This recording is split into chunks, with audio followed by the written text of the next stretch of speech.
No ar, Fala Sério. Fala galera, sou o Pedro Loureiro, estou aqui de novo para gravar mais um podcast, não é? Fala Sério, debate, né? E aqui a gente fala sobre as revistas Galera de Cristo, que são as revistas de 15 a 17 anos, né? Da nossa adolescente aqui da igreja. E a revista desse trimestre, desse tema agora, desse podcast de hoje é sobre família de Deus, né? Sobre família cristã, um projeto de Deus para você. E o tema de hoje é Irmãos do Coração. Esse é o nome da nossa lição. E eu quero começar falando, primeiro, antes de perguntar, falando um texto. Estou aqui de novo com a Carinha. Oi. Né, do Welcome Interligados. E com a nossa professora e líder Renata. Oi. Albuquerque. Né?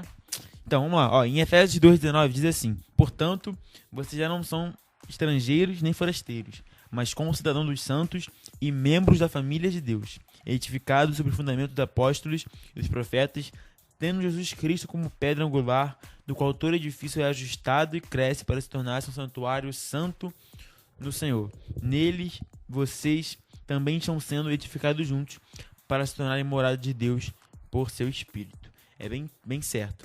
Não são mais estrangeiros nem forasteiros, mas concidadãos dos santos e membros da família de Deus. O que é, Renata, ser um membro da família de Deus? E o que é, Clarinha? A pergunta eu tô falando assim, mas vocês falam na forma, a ordem que vocês quiserem.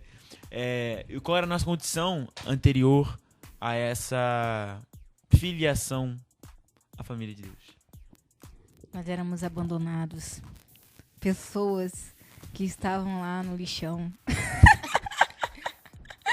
Enfim, mó drama.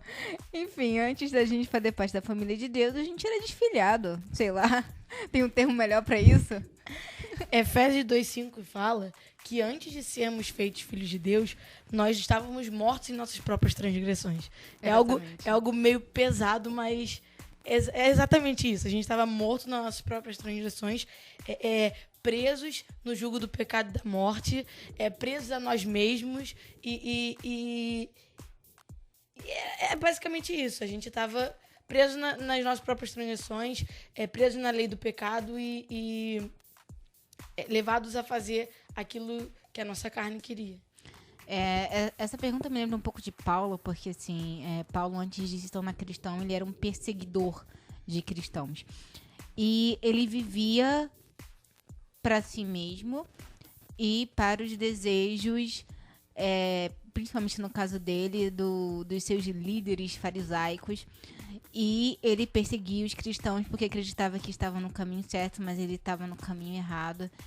E além dele ser um pecador, ele estava levando pessoas à morte e etc.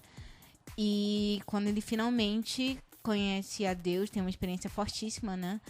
Ele muda totalmente de vida e faz parte da família cristã. E o interessante dessa situação de Paulo é que ele perseguiu tanto, mas tanto, que no início os discípulos tinham dificuldade de aceitá-lo. Até que os frutos, né, da conversão dele foram manifestos e ele se tornou quem nós conhecemos, o famoso apóstolo Paulo. E como ela falou, viver sem Cristo é viver sem esperanças. É viver com uma vida finita, com uma vida tecnicamente finita, limitada, sem esperanças para um futuro, sem esperanças para uma eternidade. É exatamente isso. E é muito interessante a gente ver o mesmo Paulo, que perseguiu, que matou, falando depois nas cartas: agora não sou mais eu quem vive, mas Cristo vive em mim. É lindo a gente ver o que o Evangelho faz e a situação deplorável que nós estávamos antes de conhecermos a Cristo. Sim. Agora eu aproveito só para dizer uma coisa que me veio à cabeça aqui, não sei porquê. Gente, se você tem 17 anos e você gosta de ler, leia o Conde de Monte Cristo, do Alexandre Dumas. É um conselho aqui. Me lembro de uma frase muito bonita do livro, que ele diz no final mesmo. Gente, não é spoiler, fiquem tranquilos. Ele fala o seguinte, que o grande segredo de ter um relacionamento com Deus, sim, ele fala de Deus no livro, é esperar e ter esperança. E a vida com Deus é justamente isso. É esperar nele, ter esperança nele e viver intensamente nele e fazer parte da família dele. Enfim, Pedrinho. Enfim, já que vocês falaram aí do apóstolo Paulo, né, do AP, eu queria dizer pra vocês uma coisa. Assim que ele se converteu, ele ficou cego lá, né, depois dele ter visto a glória de Deus, visto a glória de Jesus ali, na estrada de Damasco. Gente, ele não caiu do cavalo, não tem esse registro histórico na Bíblia. Tá bom? Porque tem gente que acha que Paulo caiu do cavalo. Não se sabe. Eu jurava que ele tinha caído do cavalo. Aí, não tem, ele caiu no cavalo aqui, ó. Só tem que ele ficou no chão, entendeu? Mas se ele tava a pé, se ele tava de jumento, tava de carroça, se tava de Fiat Uno, ninguém sabe. Ninguém sabe. Enfim. E aí ele vai lá e Deus manda pra ele, né? Ele vai até ele fica numa casa em Damasco lá, já cego das vistas. E Deus manda um homem chamado Ananias para ir lá orar por ele. E assim, olha que interessante. Assim que ele entra para o reino de Deus, assim que ele entra para a família de Deus, Deus liga ele com pessoas. Porque o reino de Deus é sobre pessoas. Pessoas, pecadores, pessoas falhas, se relacionando com outras pessoas iguais a elas, buscando o mesmo interesse, que é buscando o Senhor em santidade, buscando viver e compreender e conhecer cada dia mais o mistério desse Senhor. Então, na Bíblia, a gente vê grandes amizades, a gente vê Daniel e os três meninos lá, né, o Sadraque, o Mesaque e o Abednego. A gente vê Davi e Jonatas, a gente vê os apóstolos que eram BFF um do outro, mas que Pedro gostava de ficar na discórdia assim, falando de, Senhor, e aquele outro ali, como ele vai morrer, né? Pedro era meio fofoqueiro.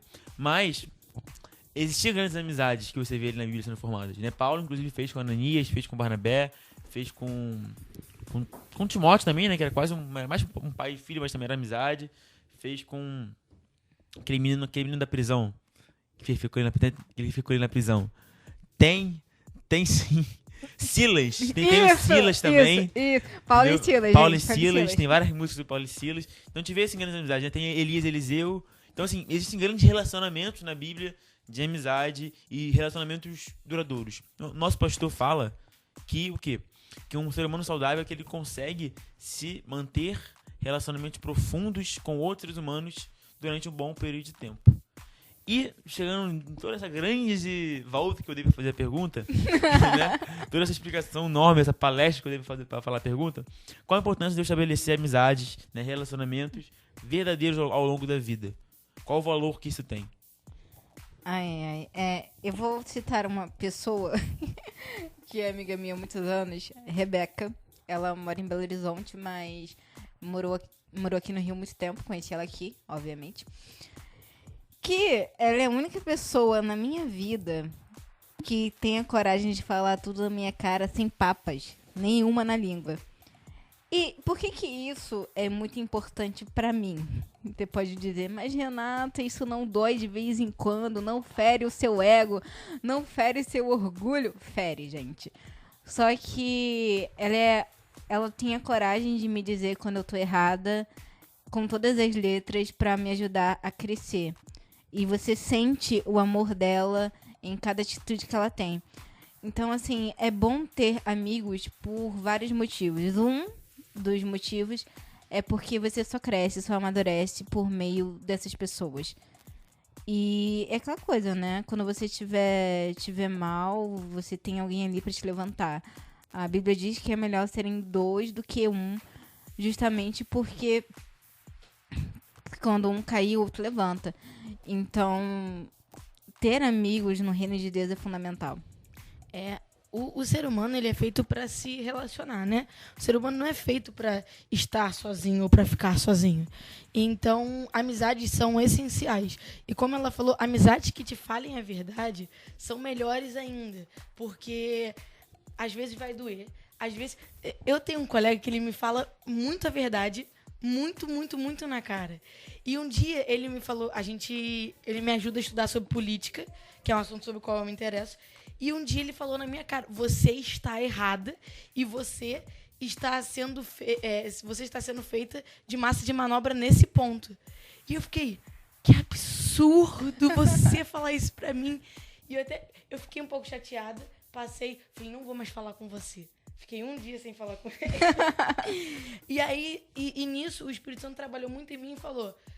Claro, esse tipo de pessoas eu coloco essencialmente na sua vida, porque você, o ser humano, precisa de pessoas que falem a verdade pra ele. Por mais que claro, falar a verdade em amor. Não falar a verdade pra te humilhar, pra te machucar, mas Exatamente. falar a verdade pra que você possa aprender com seus erros e melhorar. E é muito bom você ter esse tipo de pessoa, porque é um tipo de pessoa que você sabe que nunca vai falar de você pelas costas, que não vai ser falso com você, porque ela não tem necessidade disso. Se ela tiver que falar uma coisa, ela fala na sua cara. E, enfim, outra coisa é importante a gente saber é que a amizade eu gosto de definir a amizade assim: amizades são campos de influência de mão dupla. Então, é um local onde você influencia e você está sendo influenciado. É uma pessoa para quem você abre as suas dores. Então, é importantíssimo você selecionar as suas amizades.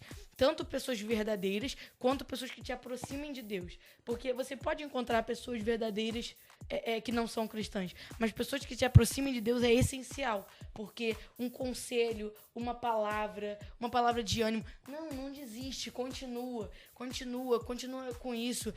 Cristo vai te recompensar, faz isso é o certo. Porque nós entendemos que as pessoas que são cristãs, elas têm os mesmos princípios e valores do que a gente. Então, são pessoas que vão falar, não, isso daqui que você está fazendo está errado, a Bíblia é contra isso. Então, é fundamental a gente ter amizades verdadeiras e, principalmente, que nos aproximem mais de Deus. Sim, sim. E as amizades, elas têm... Qual é a palavra, Senhor? Elas têm a capacidade, inclusive, de... às vezes, nos colocar no lugar que Deus quer que nós estejamos. Às vezes, o pastor Silas fala muito disso, né? Sobre você ter amigos ou pessoas por perto que podem literalmente puxar a sua mão e te colocar num lugar mais alto. E é por isso que, principalmente na igreja e também em outros lugares, cultive amizades diferentes com pessoas que podem literalmente te levar para lugares mais altos, não só te fazer crescer, mas te fazer, digamos assim, crescer em outros âmbitos, sabe? Pessoas, por exemplo, que têm conhecimentos em outras áreas, sei lá, às vezes no conhecimento, ou profissionais que podem te fazer galgar lugares mais altos. Pois é. Agora, só mudando um pouco de tempo, a gente abordar também um pouco mais do que a revista fala, né, nessa edição, a gente falou de família, falou sobre relacionamentos, né, amizades. Agora voltando a falar sobre família de Deus, né, o assunto espiritual em si, né. A palavra de Deus fala que agora, né, em Cristo nós somos família de Deus, como filhos, né, de Deus. Antes, então não era, mas eu cresci ouvindo, né, minha família cristã, que todo mundo é filho de Deus, né, inclusive isso é até uma desculpa. Fulano é assim, mas também é filho de Deus. Isso é verdade, Renata? Todo mundo nasce filho de Deus? Não. Na verdade, para você ser filho de Deus, você tem que aceitar a Jesus Cristo, se converter verdadeiramente e permitir que ele te transforme. Aí sim você é filho dele. A Bíblia nos fala que Jesus veio para os seus e os seus não o receberam. E por isso, ele nos deu o poder de sermos feitos filhos de Deus. Então, nós não nascemos filhos de Deus. Através do sangue dele, nós somos feitos filhos. Através do sacrifício, nós somos feitos filhos. Então, através de uma conversão verdadeira e genuína, pelo poder do sangue dele, nós podemos ser feitos filhos de Deus. Nós fomos feitos justiça de Deus. Então, para que o sangue de Jesus que foi derramado tenha realmente valor concreto, a gente precisa crer nele verdadeiramente e viver pela fé. Pois é, em Romanos 8, no versículo 15, né, é bem claro dizendo que porque vocês não receberam o espírito de escravidão para estar outra vez em temor, mas receberam o espírito de adoção de filhos, no qual clamamos Abba Pai. A adoção, a filiação com Deus, ela é um recebimento. Não é feito por mérito, não é feito por nascer. Todo mundo, você não nasceu filho, não, você nasce criatura, mas se torna filho de Deus, recebendo o dom, né, de ser filho que Jesus nos dá quando nós confessamos a nossa vida a Ele. A Bíblia também fala sobre herança, né?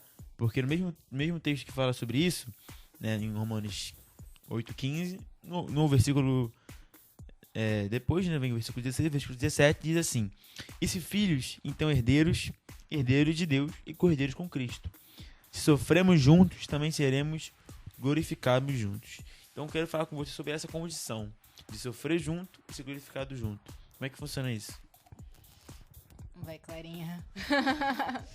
Então, como o Pedro citou no versículo 17, ele fala sobre a herança que nós temos com Deus e ele fala sobre essa condição, que se nós sofrermos juntamente com Cristo essa morte, nós também desfrutaremos com Ele da ressurreição e consequentemente da vida eterna. Interessante, mas agora falando de corpo de Cristo, né? É Paulo que fala sobre cada corpo ter um membro. É Paulo, gente. Que 1 Coríntios 12? Se eu não me engano é isso. Gente, deem um pulinho em 1 Coríntios 12. Em 1 Coríntios 12, provavelmente, Paulo fala sobre o corpo de Cristo ser feito de vários membros e todos os membros serem extremamente necessários. Todo corpo não pode ser olho, nem ser nariz, nem ser orelha, nem ser... Renato, só um segundo aqui. A produção falou aqui no meu ponto que realmente é 1 Coríntios 12. Entendeu? Começa a falar aqui a partir mais ou menos do versículo 12 até o final. Gente, leia. Valeu, produção. Obrigada, produção. Enfim, gente. Então, se um membro sofre, todos os outros membros sofrem. Se um membro perde, todos os outros membros perdem.